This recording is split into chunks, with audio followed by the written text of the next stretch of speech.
لا رہبانیت فی الاسلام، اسلام میں رہبانیت کو ختم کر دیا گیا اور بندے کا اللہ سے ملنا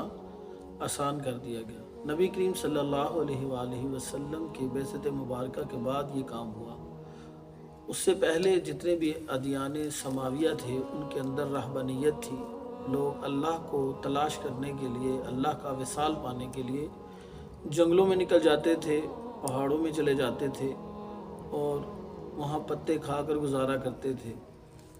اور اس طرح کے عجیب و غریب کام کرتے، اور یہاں تک کہ کچھ لوگوں نے تو شادی کرنے سے انکار کر دیا اور یہاں تک کہہ دیا کہ ہم عورت کی شکل بھی نہیں دیکھیں گے۔ لیکن ان سے فرمایا گیا کہ تم شادیاں کرو، تمہارے بچے ہوں، والدین ہوں، ان کے حقوق ادا کرو۔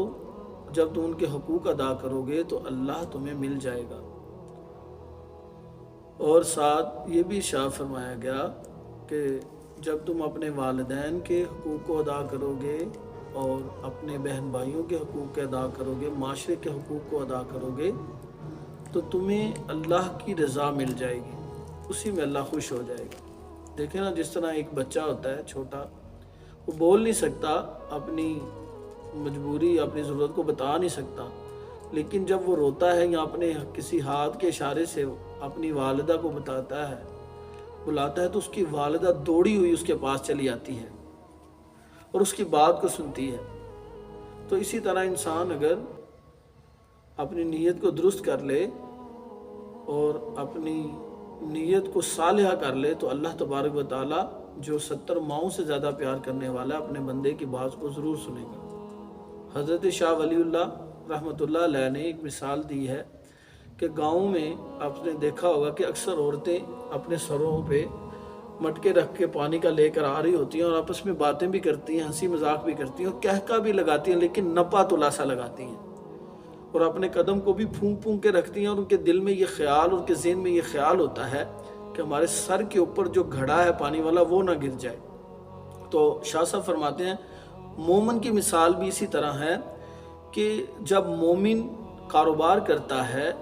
تجارت کرتا ہے، ناپ تول کرتا ہے، لیکن ساتھ ساتھ اس کے دل میں یہ حقیقت ہوتی ہے، یہ خیال ہوتا ہے کہ وہ اس سارے کاموں کو کر رہا ہے لیکن اس کا حقیقی مطلوب و مقصود اللہ ہے، تو اللہ کی یاد کو اپنے دل میں بسائے رکھتا ہے، تو اس کی وہ جو جتنی بھی تجارت کرتا ہے، کام کرتا ہے، اگر وہ ایمانداری سے مخلص طریقے سے کرتا ہے تو وہ اس میں اللہ کی رضا ہے۔ لیکن اگر وہ کام کر رہا ہے، جاب کر رہا ہے اور اس کے دل میں اللہ کا خیال نہیں، اور حضور نبی پاک صلی اللہ علیہ وسلم کی سیرت نہیں، حضور کا مشن نہیں، تو وہ سب کام جو ہیں وہ اس کے لیے وبال جان بن جائیں گے۔ ایک حدیث کے مطابق نبی کریم صلی اللہ علیہ وسلم نے ارشاد فرمایا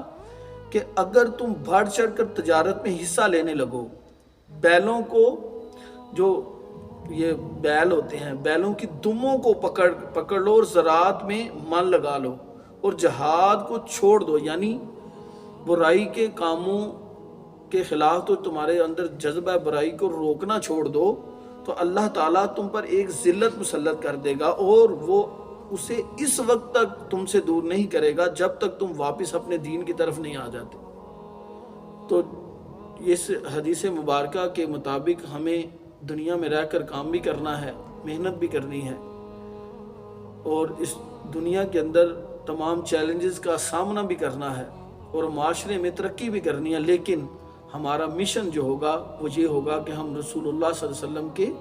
دین کو فروغ دیں، اللہ کی یاد ہمارے دل میں بسی رہے۔ دعا ہے کہ اللہ تعالیٰ ہمیں سمجھنے کی توفیق عطا فرمائے۔